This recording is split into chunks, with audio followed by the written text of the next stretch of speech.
I think that they may have some illusions about finding oil in Pakistan. I wish them luck. You remember that, we were all one country at one time.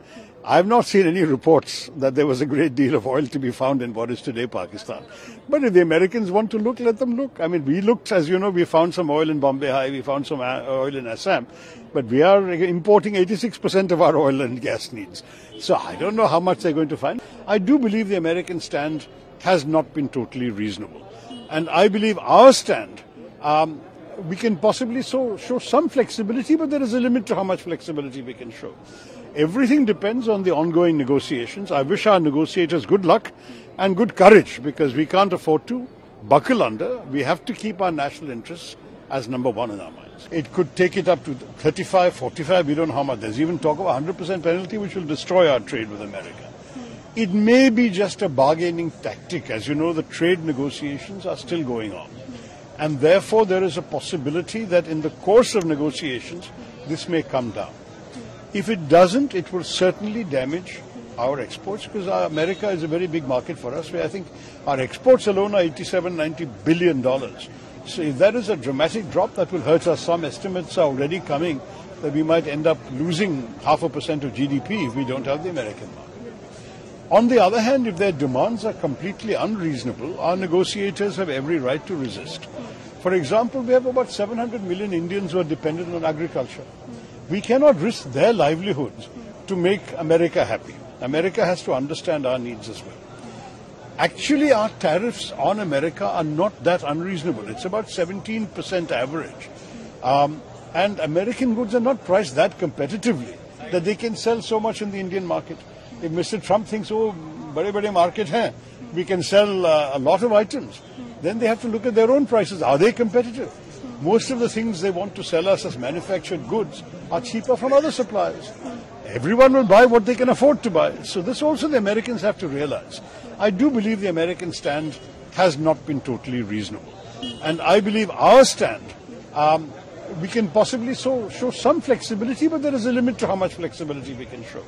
Everything depends on the ongoing negotiations. I wish our negotiators good luck and good courage, because we can't afford to buckle under. We have to keep our national interests as number one in our minds. Sir, also we talk about Trump's recent fresh tweet in the morning, where he said that the Russia and India economy is so weak, targeting India. How do you see that coming up? I mean, the honest truth is that the Russian economy is half the size of our economy. So you can't rely on, and Russia has become increasingly dependent on China as well. So we have to bear all this in mind. Look, it's a very complex scenario. We can't just talk in 5 minutes about it. But what we have to understand is, yes, we have a strategic partnership with the United States, which is of some value to our country.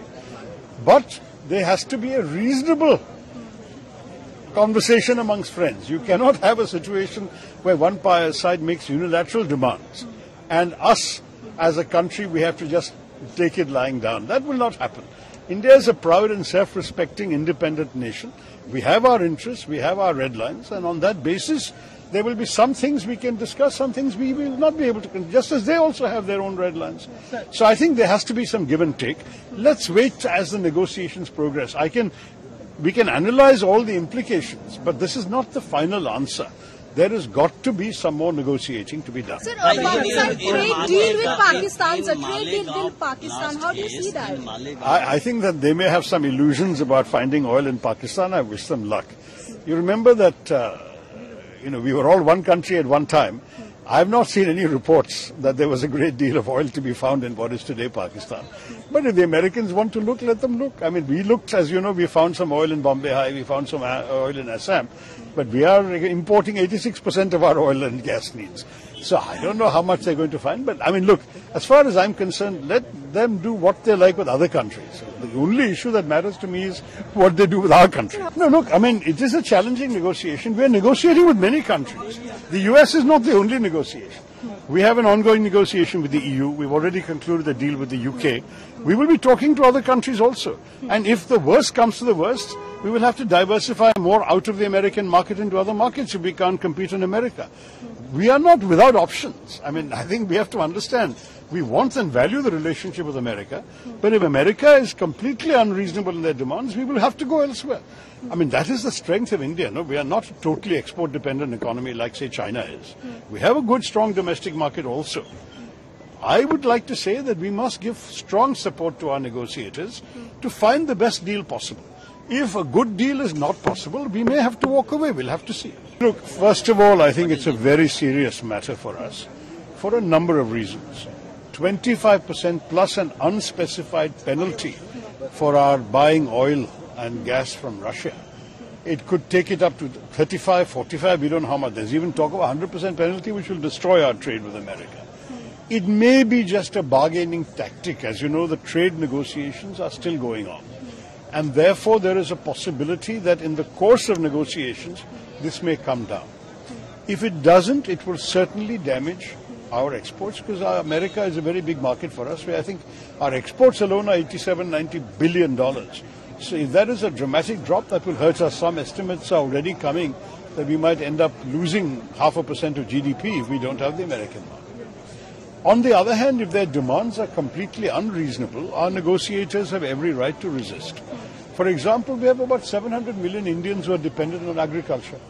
We cannot risk their livelihoods to make America happy. America has to understand our needs as well.